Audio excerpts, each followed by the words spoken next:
오늘 여기 본문에 보면 이 예레미야 시대에 요시야의 아들 여호야김 때라고 그랬습니다. 요시야의 아들 여호야김이면 이제 남쪽 유다도 거의 마지막을 향해서 달려가고 있는 시대입니다. 그러니까 이때가 주전 609년부터 여호야김이 609년경에 올라와서 한 11년 통치했으니까요. 그러니까 거의 이제 마지막입니다. 그때 이제 하나님께서 예레미야에게 레갑 족속 사람들 좀 다 데려다가 포도주를 먹게 하라. 거기 2절에 보면 레갑 족속에게 가서 그들에게 말하고 그들을 여호와의 집 한 방으로 데려다가 포도주를 마시게 하라. 그래서 예레미야가 이제 말씀대로 거기 3절에 보면 거기 레갑 온 족속들을 데리고 여러 사람 이름이 나오는데 그 대표자들이겠죠. 지도자들. 그들을 데리고 4절에 가서 보면 방백들이 있는 그 방 곁에 있는 그런 하나님의 사람 하나님의 아들들의 방에 들였다. 그러니까 아마 여기 이제 예루살렘의 주요 고위 관료들이 그 있었던 자기들의 방이 거기 예루살렘 성전 있는데 있었던 것 같아요. 그래서 거기에서 이 일을 행함으로써 거기에 있는 주요 모든 방백들을 다 이걸 좀 알게 하려고 하는 그런 하나님의 뜻이었죠. 그래서 데려다가 이제 포도주를 마시라 그랬습니다.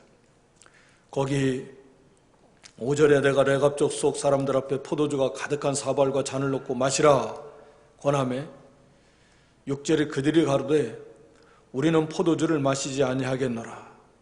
레갑의 아들 우리 선조 요나답이 우리에게 명하여 이르기를 너희와 너희 자손은 영영히 포도주를 마시지 말, 집도 짓지 말고 파종도 하지 말고 포도원도 재배치 말고 아예 두지도 말고 너의 평생에 장막에 거처하라. 이렇게 아예 그냥 자손들에게 이 명령을 내려놨습니다. 여기 요나답은 거기 열왕기하 10장 15절에 보면 북이스라엘의 그 아합 왕조를 멸망시켰던 사람이 예후잖아요. 예후. 그 예후 때 사람입니다. 북쪽 이스라엘. 그러니까 시기적으로 보면 그때는 약 주전 840년경, 그러니까 지금으로 이 당시로 보면 거의 한 240년 가까이 된 전 사람입니다. 한 250년이라고 말했는데 하여튼 그 정도 됩니다. 그러니까 과거에 북쪽 이스라엘의 아합 시대가 북이스라엘이 계속 타락한 시대지만 특히 이 오므리 왕조, 오므리의 아들 아합 왕, 이세벨, 아주 그 악한 왕이고 왕비였고 바알, 아세라, 아주 전문적으로 그 선지자들을 바알 제사장 선자들을 육성하면서 반대로 여호와의 제사장들은 핍박하면서 그렇게 힘들고 어려운 엘리야 시대 선지자 활동했던 시대이기도 하고 아합 왕 때 많은 사람들이 죽임을 당했고 또 이 오바댜 같은 사람을 통해서 선지생도 이렇게 100명 자기가 굴에다가 숨겨서 떡가루를 공급했을 만큼 그렇게 핍박이 심했던 그런 시대에 이 요나답, 거기 열왕기하 10장 15절에 보면 여호나답이다. 그러니까 요나답이라고 오늘 본문에는 그 이름을 줄여서 이렇게 표현한 같은 의미입니다. 그 여호나답이 예후가 이제 하나님의 말씀을 들어서 이 아합 왕조를 다 쓸어버릴 때 거기에 동참시킨 사람이 바로 이 요나답입니다. 그래서 나와 뜻을 같이 하느냐? 뜻을 같이 한다. 왜? 이 바알 아합 왕조를 쓸어버린 게 하나님의 뜻인데 그 바알 선지자, 바알 제사장들, 그 우상 섬기는 자들을 다 완전히 척결하는 일, 당연히 이 여호나답 같은 신앙의 사람이 마음을 같이 한다. 그러니까 당시 아마도 이 여호나답이 상당히 신앙 그런 어려운 환경 속에서 경건한 사람이었고 또 사람들에게 인정을 받는 존경을 받을 만한 그런 위치에 있었던 사람인 것 같아요. 그래서 이 예후가 그 여호나답을 만나서 그들을 자기 수레에 같이 앉히기까지 하잖아요. 그래서 그렇게 짧게 드러납니다. 거기에 대해서는 이 여호나답이. 그런데 오늘 본문에 이제 그 요나답이 자기 후손들에게 대대로 이렇게 뭐 유훈이라고도 할 수 있고 가문 대대로 지켜야 될 그런 유훈을 남겨주는 겁니다. 그러면서 거기 6절에 보면은 포도주를 먹지 말아라. 영영이 포도주를 마시지 마라. 그러니까 당시에 이 요나답이 볼 때에 이 백성들의 이 타락한 이 죄악상들의 모습을 보면서 그 중에 하나 심각한 게 이 포도주라는 거예요. 술. 물론 구약시대는 포도주 자체를 죄악시하진 않았고 그걸 금하진 않았습니다. 마치 이들은 그 음료처럼 이렇게 사용한 것으로 보여지니까 물이 별로 좋지 못한 경우가 많아서 그쪽 지역이. 그래서 이렇게 이 포도주를 이렇게 담아놓고 일상화 또 잔치 때는 뭐 식사 때라든지 뭐 수시로 이렇게 마시는. 그런데 문제는 거기에 취하는 게 문제인 거죠. 취하는 게. 그래서 이 사람들이 항상 이 술에 취하면서 거기에서 이어지는 온갖 죄악들, 우상 숭배, 또 거기에서 이어지는 온갖 음란한, 방탕한 온갖 죄악이 이 가득한 그 시대를 보면서 이 여호나답이 경건하게 하나님 앞에서 살기 위해서는 이 술부터 이걸 끊어야 되겠다. 술. 이것을 깊이 깨달았고 본인 자신도 당연히 아마 뭐 포도주 먹는 게 죄는 아니니까 일상화된 거니까 유대 사회에서. 그런데도 아마 본인도 아예 그것을 안 먹는 그냥 뭐 절제하는 정도가 아니라 아예 끊어버려요. 그리고 나아가서 자기 자손들에게 이것을 아예 유언으로 딱 남겨놨어요. 영영이 포도주를 먹지 마라. 이 포도주 먹다가 달짝지근해가지고 향기롭고 그래가지고 먹다가 사람들이 취하면, 사람이 취하면 술을 뭐 사람을 먹는다 그러잖아요. 그래서 온갖 죄악을 행하는 거예요. 그래서 이 경건하게 살기 위해서 하나님 앞에 바른 신앙을 유지하기 위해서는 끊어야 될 거, 이거 술을 먹으면 안 되겠다. 그래서 이것을 아예 끊어버리겠습니다. 물론 뭐 이 속에는 취하지 말라. 사도 바울도 우리가 에베소 5장에 보면 술 취하지 말라 그랬잖아요. 술 취하지 말라. 성령 충만을 받아라. 성령에 취하라 그 말인데. 그러니까 술에 취하지 말고 또 세상에 취하지 말고 어떤 거에 푹 빠지지 말라는 거예요. 정신 차리라는 거예요. 그러니까 예나 지금이나 똑같은 겁니다. 뭐 하나에 취하면 거기에 다 마음도 뺏기고 마음이 뺏기니까 시간도 빼앗기고 모든 그 기회, 하나님의 나라를 위해서 선하게 써야 될 나의 모든 은사나 또 어떤 힘이나 시간이나 물질이나 우리의 건강까지라도 다 소비해버리는 거, 허비해버리는 거죠. 그것이 방탕입니다. 방탕이에요. 그러니까 술 취함과 방탕은 같이 갑니다. 술 취하지 말라 이는 방탕한 것이니. 그러니까 술 취하는 건 방탕한 거예요. 다 헛된 거라는 거죠. 세상에 취하는 것도 비슷한 겁니다. 어떤 것에든 우리가 취하면 그는 방탕하는 생활을 사는 것입니다. 그래서 이 요나답이 볼 때 첫 번째 이거 끊어야 될 게 이 포도주구나. 포도주를 끊어라. 우리도 뭐 포도주와 같이 우리를 달콤하게 유혹하면서 자꾸 취하게 하는 요소들이 분명히 있을 겁니다. 그죠? 어느새 시간 가는 줄 모르고 거기에 빠져드는 마음과 생각이 거기에 이렇게 매이게 되는, 이 포도주와 같이 달콤하게 우리를 취하게 하는 요소들이 분명히 있어요. 그것 때문에 우리가 믿음의 경건생활 해나가는데 큰 손해를 보고, 그런 요소들이 뭔가 내 삶에 있어서 육체의 재미, 죄악의 여기 이런 것들이, 우리 자신을 돌아보면 자기 자신 제일 잘 알아요. 나는 무엇이 약점인가? 내가 무엇에 약해가지고 자꾸 거기에 매이는가? 이런 거, 과도하게 어떤 취미도 거기에 빠져들면 그게 취하는 것이고, 무엇이든 다 그럽니다. 그래서 이거 당시의 포도주는 말씀드린 대로 일상생활에서 굉장히 중요한 음료와도 같고, 모든 대인관계 속에서도 그렇고 아주 중요한 그 포도주인데, 이것을 끊는다는 건 엄청난 그런 삶에 있어서 불편한 요소, 큰 그런 불편을 가져오는, 오늘 우리가 술 안 먹는 그런 개념하고 좀 달라요.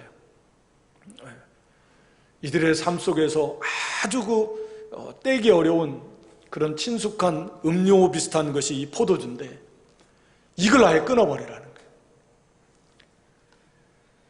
그리고 두 번째는 거기 7절에 보니까 집도 짓지 말고 파종도 하지 말고 포도원도 재배치 말고 두지도 말라. 아예 이거 집 짓고 농사 짓고 살지 말라는 거죠. 이건 정말 생각하기 어려운, 보니까 이 사람들이 다 모여서 다 공동 생활하잖아요. 농사 지으면서 보니까 항상 이 바알신이 비 내려달라, 바람, 온도, 온갖 우상의 풍조가 거기에 만연해가지고, 이 바알신, 풍요의 신, 다산의 신, 아세라나 바알이나 다 그런 것들 아닙니까? 거기에 밀접하게 그런 신들을 섬기고, 그러면서 타락하고, 부요 세상의 물질에 취하고, 거기에 푹 빠져가지고, 그래서 하나님을 섬기기보다는 죄와 악을 행하고 헛된 우상을 섬기는 그런 모습들을 보면서, 아예 너희는 그냥 장막에 거하는 삶을 살아라, 유목민의 삶을 살아라. 마치 아브라함 시대처럼. 요나답이 볼 때 그런 거예요. 산다는 거 다 그런 거잖아요. 당시에는 농사가 목축이 주업이라면 이거 어떻게든지 좀 더 풍요, 좀 더 많이 돈 벌어가지고, 그럼 그거 가지고 좀 더 기업을 더 크게 하고 노비도 많이 사고, 게하시가 꿈꿨던 것처럼 포도원도 새로 만들고 양도 더 사고 종들도 많이 하고 막 꿈을 꾸는 거예요. 거짓말해갖고 얻은 돈 가지고 무엇을 어떻게 할까? 사람들이 이렇게 거주하며 살면서 그런 욕심에 빠져가지고 거기에 푹 빠져서 하나님 섬기지 않고 또 그 죄악의 문화 속에서 그냥 그렇게 살아가는 모습들을 보면서 아예 그들과 좀 동떨어져서, 양을 치면서 돌아다니면서 살려면 같이 못 살잖아요. 변방으로 돌아다니면서, 초장으로 이렇게 초원으로 돌아다니면서 산으로 들러 따라서 한 곳에 머무르지 말고. 그러니까 이 요나답의 신앙을 보면 참 하나님을 경외하는 그 신앙에 위해서 얼마나 많은 걸 포기하는가 하는 것을 말씀합니다. 이거 얼마나 불편하겠어요. 그 시대에도 나름대로 그 시대에 문화가 있고 기술이 발달하고, 오늘날처럼 다 어느 시대나 기술은 발달해 나가는 것이고 또 세상 문화도 점점 발달해 나가는 것이고 지식도 점점 발달, 다 그런 것이거든요. 그러니까 점점 편리해지는 것이고, 생활이 새로운 것도 자꾸 개발이 되면서 그러면서 얼마든지 더 풍요롭게 누릴 수 있는 건데, 요나답은 집도 짓지 말고 아예 농사도 짓지 말아야지. 가지려고 하지도 말고. 그러면서 장막에 거하라. 장막. 그럼 뭐라고 합니까? 그리하면 너희의 우거하는 땅, 우거. 참 아브라함의 신앙을 가진 것 같아요. 우리는 이 땅에서 잠시 지나가는, 우거라는 게 잠시 머무는다는 거 아닙니까? 잠시 머무는 땅이야. 여기는 우리가 나그네고요, 이방인이지. 우리의 본향은 하늘에 있어. 요나답의 신앙이 그런 거죠. 하나님을 짓눕게 하고, 요나답도 그거 본 거예요. 예후를 통해서 하나님이 아합 집회를 심판하시는 거, 얼마나 진노하시는지. 우상을 섬기는 그 아합 집을 심판하시고, 이스라엘에 대해서 계속 이렇게 그 징계와 심판의 말씀을 약속하신 거예요. 회개하고 돌이키지 않으면. 믿음 있는 요나답을 볼 때 이대로 나가면 반드시 망한다. 반드시 망하는 거죠. 하나님이 심판하신다 그랬으니까, 회개하고 돌이키지 않는다면. 비록 좀 불편해도 그래도 차라리 장막 생활하면서 경건하고 하나님을 바로 섬기는 것이, 그게 오히려 복이고, 너희 우거하는 땅에서 너희 생명이 길리라. 이렇게 생활할 때, 하나님을 바로 섬기며 살 때에 하나님이 은혜를 주실 것이고, 망하지 않고 계속해서 대를 이어가는, 하나님의 은혜와 복을 받아서 이렇게 창생해 나가는, 가문을 유지해 나가고 대가 끊어지지 않을 뿐만 아니라 그 생명이 길 것이다. 하나님이 복을 주셔서 계속해서 그 대를 이어갈 것이다. 이렇게 요나답이 당연히 판단을 한 것입니다. 그래서 자신도 아마 그러한 경건한 삶을 살았을 것이고, 그리고 자기 자손들에게 이렇게 아예 유훈으로 남겨놓은 것입니다. 그래서 참으로 물질의 풍요, 어느 시대나 그 시대도 그랬고 오늘날도 마찬가지고, 나름대로 풍요로운 시대, 거기에 사람들이 다 취하고 빠져가지고 하나님을 가까이 하지 않을 뿐만 아니라 헛된 우상, 이거 섬겨나가는 거예요. 그러니까 하나님이 진노하시고 하나님 주신 은혜와 복을 받아나갈 수가 없지 않겠습니까? 네. 그런데 이게 지금 시대가 남쪽 유다 예레미야 때라고 그랬잖아요. 아까 말씀드린 대로 이 여호나답은 북쪽 이스라엘 예후 시대 사람이에요. 그러니까 북이스라엘은 벌써 남쪽 유다보다도 한 130년, 140년 전에 아수르에서 망해버렸잖아요. 많은 사람이 죽고 포로로 잡혀가고 겨우 조금 남아있고, 그 다음에 많은 이방 사람이 사마리아에 와서 살면서 피도 섞여버리고, 물론 신앙도 다 종교 혼합, 그렇게 돼버렸습니다. 그런데 벌써 이 사람들은 남쪽 유다 쪽으로 와서 그들의 모든 가문을 계속 지금까지도 유지해가고, 나중에 느헤미야서에서 보면 이 레갑, 여호나답이 그 레갑 족속이라고 그랬잖아요. 레갑 족속. 레갑은 모세의 장인 이드로의 그 후손으로 이렇게 이해를 합니다. 겐 사람, 겐 족속. 그러니까 원래의 애굽에서 나올 때 이스라엘 민족 12지파에 속한 민족 지파 그 가족 가문도 아니에요. 따지고 보면 이방 사람, 모세의 장인이니 그 후손이니까. 그런데도 북쪽 이스라엘 10지파 망해버렸잖아요. 뭐 일부 살아남았겠지만 다 쫄딱 망해버리고. 그랬는데도 하나님의 은혜 속에 이들이 그 아수르의 침공에 의한 북쪽 이스라엘 멸망 때 그들이 멸망하지 않았어. 그러니까 유목으로 따라다니니까 북쪽 이스라엘이나 아마 남쪽 유다나 상관없이 이렇게 그 양을 치면서 살았던 것 같아요.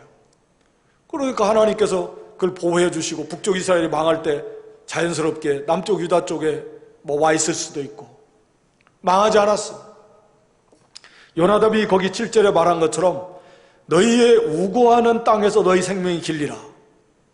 그리고 나중에 느헤미야 포로 귀환 돌아왔을 때도 이 레갑의 자손이, 그 자손들이 같이 돌아와서 거기서 이렇게 성을 건축하는데 같이 힘을 보태는, 그러니까 뭐 당연히 계속해서 그 대로가 끊어지지 아니하고 이어져 내려가는 그런 믿음대로 하나님의 은혜와 복을 받은 것이다 라고 하는 것입니다.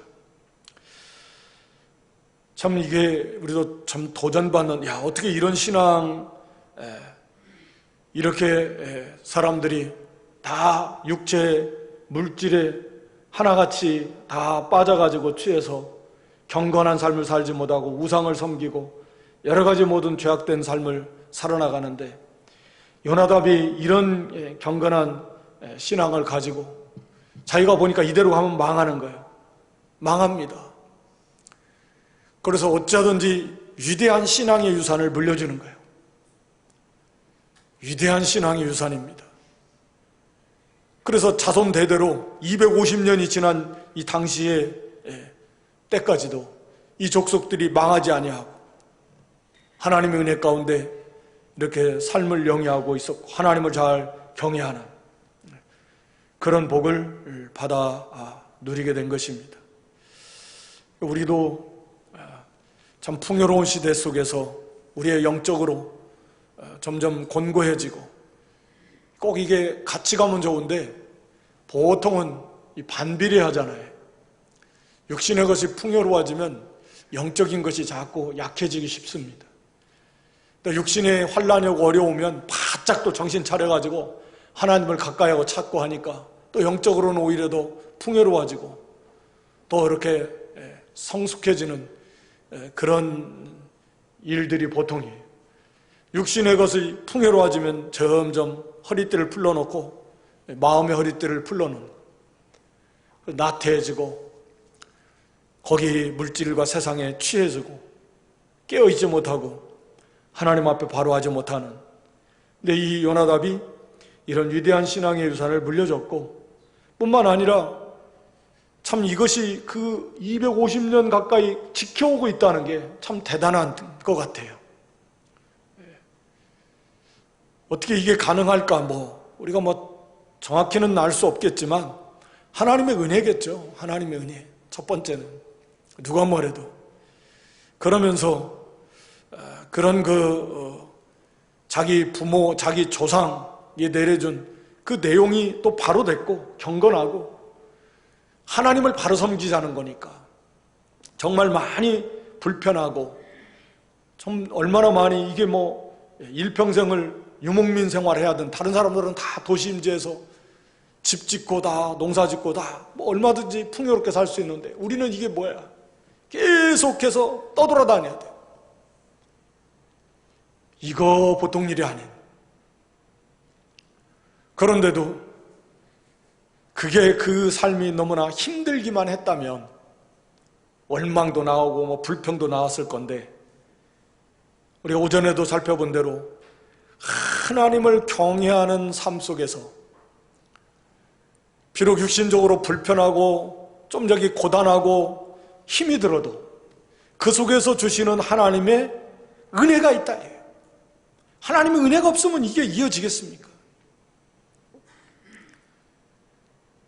그 안에서 주시는 하나님의 은혜가 있으니까 감사, 또 그 좋은 신앙의 유산을 받아서 하나님을 잘 경외함으로 천국의 소망을 가지고 이 땅에서는 우고하는 삶을 살면서 장막에 살면서 아브라함이나 이삭이나 야곱처럼 뭘 바라보겠습니까?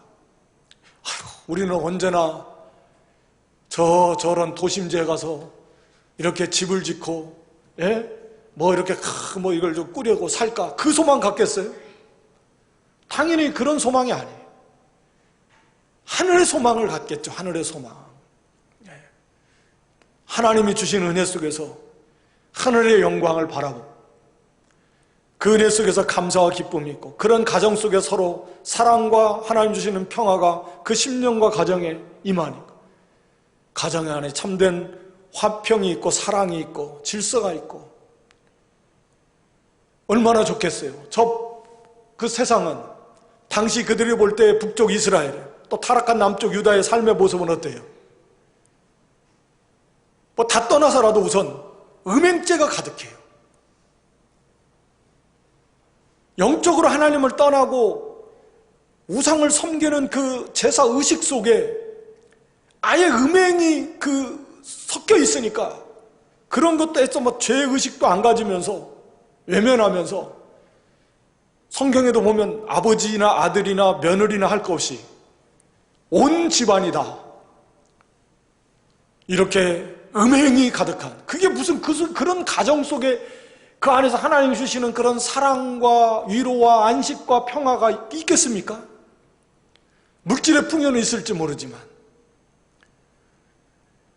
그게 가지는 그런 부부와 또 자녀와 또 가정에서 가지는 가족 간의 그런 이 사랑과 우애가 있겠습니까? 그럼 안 봐도 뻔한 거, 옛날 사람이라고 무슨 뭐 감정과 그런 똑같아요. 안 봐도 얼마나 삶이 피폐해졌겠습니까? 사는 게 아닌 거죠.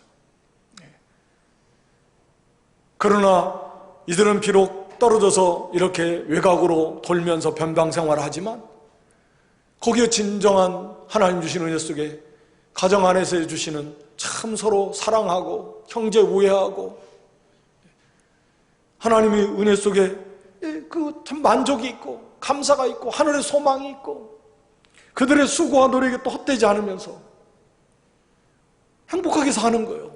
만족을 누리면서 사는 거고. 얼마나 감사해요. 그들이 볼 때 저들은 하나님 백성임에도 불구하고 마치 소돔 고모라 같이 그런 타락한 가정이 다 해체 파괴되어져 버려요. 모든 관계 속에서 참 이게 하나님과의 관계도 다 망가져 버리고 그런 비참한 삶을 사는 겁니다. 이 속에서 살아갈 경건한 삶을 살 때 하나님이 주시는 그런 은혜, 그 평화, 감사와 기쁨과 사랑이 그 속에 있으니까 거기에 만족한 거예요. 그게 좋은 거죠. 또 북쪽 이스라엘이 망하는 거 봤어요. 하나님의 약속대로 비참하게 망하는 거 봤습니다. 더더욱 그런 걸 보면서 하나님께 감사하고, 야, 우리에게 이런 유언을 줘서 그건 자기 조상에게도 감사하고 요나답에게도 이거 우리 더욱 견고하게 지키면서 그냥 형식적으로 왜 이런 걸 줘가지고 이렇게 힘들게 한 거야, 이런 그냥 형식만이 있는 게 아니라 실제로 그런 경건한 삶을 살면서 하나님의 주시는 은혜를 맛보고 누리면서 그런 가정을 세워나가니까 얼마나 감사해요. 이것이 또 여기까지 이어져 내려오기까지는 계속 요나답부터 시작했겠지만 그런 신앙의 교육과 또 가르침도 있었지만 삶 속에서 비춰지는 그런 실천을 통해서 보여주는 교육, 신앙의 교육, 또 믿음의 길을 경건한 삶을 살 때 하나님이 부어주시는 내적 은혜, 외적 은혜, 마음의 평화와 또 그들의 수고 가운데 그 물질의 복도 하나님이 주시면 그런 행복한 삶을 사는 거예요. 그러니까 이게 250여 년 가까이 이르면서도 전혀 부럽지 않아요. 오히려 여기에 하나님의 은혜가 있고 하나님의 주시는 그런 평강의 복이 있고 아름다운 삶을 살아나갈 수 있는 그런 복을 누리는 거죠. 그러니까 우리는 여전히 이런 걸 보면서 저도 그렇게 말씀드렸지만 얼마나 힘들까, 얼마나 불편할까, 마치 먹을 것도 못 먹고 얼마나 힘들겠어요. 전기만 좀 안 두라도 아마 엄청나게 힘들 겁니다. 요즘의 삶에. 산면으로 가면서 불 떼 가지고 밥을 해? 상상도 못하는 거죠. 요즘 같으면 나무 해야 되고 불 떼서 해야 되고 빨래는 또 어떻게 해요? 어떻게 살아요? 지금이야 얼마나 편한데 그래도 힘들다고 그러는데 일도 많다 그러고 그런 얘기 한 번씩 하면 한참 뭐라고 하면 지금이 어느 시대인데 그런 소리 하냐고. 그러니까 그런데 그 속에 분명히 행복이 있다. 하나님이 주신 은혜예요. 그러니까 우리가 그저 그냥 잘못 세워진 인간 중심의 그 판단 기준을 가지고서 저건 참 안 됐다, 힘들겠다, 뭐 어렵다, 또 뭐 무섭다, 두렵다 할 게 아니에요. 모든 그 생명은 하나님께 있고 은혜와 복도 하나님께 있고 참된 행복도 하나님께로부터 오는 것입니다. 그러니까 우리가 찬송하듯이 초막이라도 하나님이 함께 하시면, 불 속이라도 하나님이 함께 하시면 그것이 최고로 행복한 것이요. 아무리 물질이 풍요가 있어도 하나님을 떠난 곳이면 그것은 정말 너무나 고통스러운